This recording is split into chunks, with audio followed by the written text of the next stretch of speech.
নমস্কার বন্ধুরা, তোমাদের গোপিকা চ্যানেলে সবাইকে ওয়েলকাম।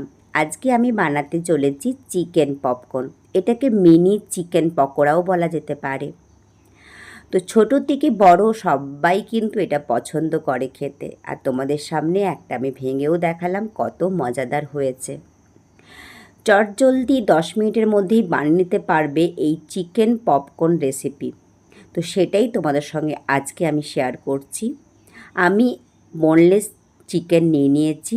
চিকেনটাকে পিস পিস করে এবারে কেটে নিচ্ছি। তোমরা চাইলে কিন্তু বাজার থেকেও এরকম পিস পিস করে কেটে নিয়ে আসতে পারো। তো আমার বাড়িতে এরকম সাইজের কাটা ছিল না বলে, গোটা ছিল বলে আমি এভাবে পিস করে কেটে নিচ্ছি। তো এই চিকেনটাকে আমি প্রথমে একবার ভালো করে ধুয়ে নিয়েছিলাম। এভাবে কেটে নেবার পর আরেকবার আমি ভালো করে ধুয়ে নেব।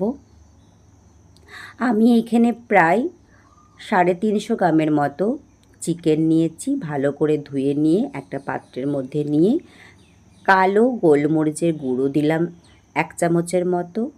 স্বাদ অনুযায়ী লবণ মিশিয়ে নিচ্ছি। আর মিশিয়ে নিচ্ছি 1 চামচের মতো কাশ্মীরি লঙ্কার গুঁড়ো। আর দিয়েছি 1 চামচের মতো পাতিলেবুর রস, 1 চামচের মতো আদা রসুন পেস্ট। এবারে সমস্ত মিশ্রণটাকে ভালো করে মিশিয়ে নেব।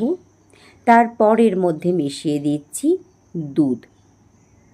দুধটা গরমও হবে না আর খুব ঠান্ডাও হবে না, রুম টেম্পারেচারে রাখা দুধ হবে। দুধটা আমি 1 কাপের মতো মিশিয়ে দিয়ে ভালো করে আবার নাড়াচাড়া করে নিয়েছি। এটাকে রেস্টে রেখে দিলাম 1 ঘন্টার মতো।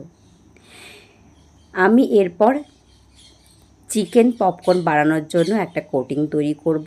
তার জন্য আমি এখানে ময়দা আর কর্নফ্লাওয়ার নিয়ে নিলাম। ময়দা আর কর্নফ্লাওয়ারের পরিমাণটা কিন্তু বরাবর থাকবে।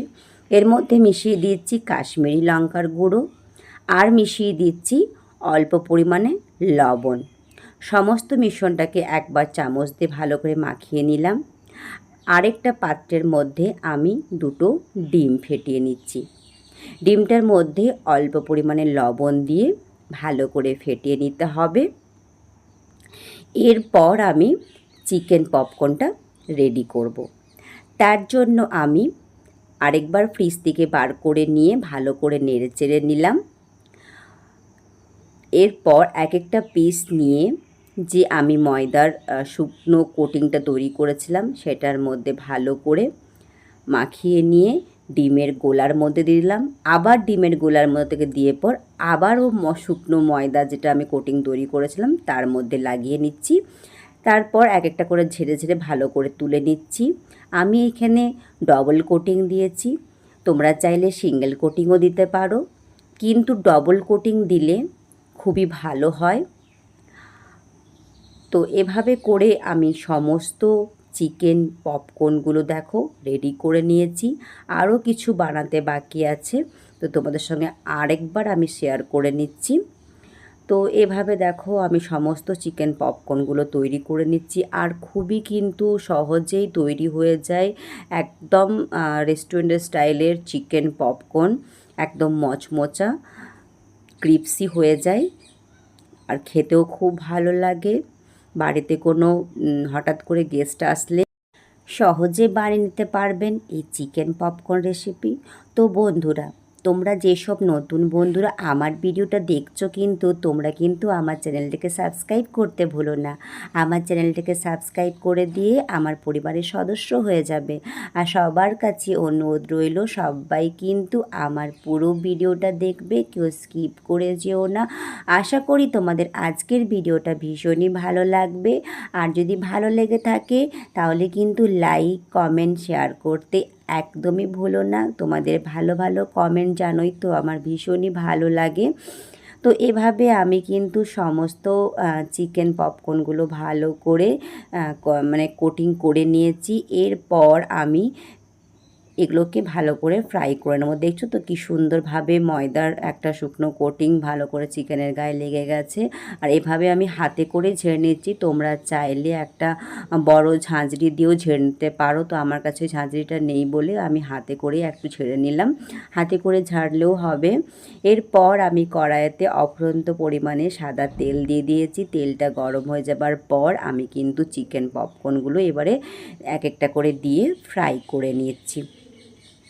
আর তেলটা কিন্তু একটু বেশি পরিমাণে দিলে খুব ভালো হয় আর কি, যেহেতু এটা চিকেন পপকর্ন তো একটু ডুবো তেলে ফ্রাই হবে, আর এটা খুবই মচমচে ক্রিপসি হয় সেজন্য। আর আঁচটা কিন্তু একদমই লো আছে ভাজলে ভীষণই ভালো হয়, তাহলে চিকেনটা ভেতর থেকে একদম নরম হয়ে যাবে। তো এভাবে দেখো আমি তৈরি করে নিয়েছি, কি সুন্দর হয়েছে চিকেন পপকর্ন। একদম সহজে বাড়িতে তৈরি করে নিতে পারবে চিকেন পপকর্ন রেসিপি।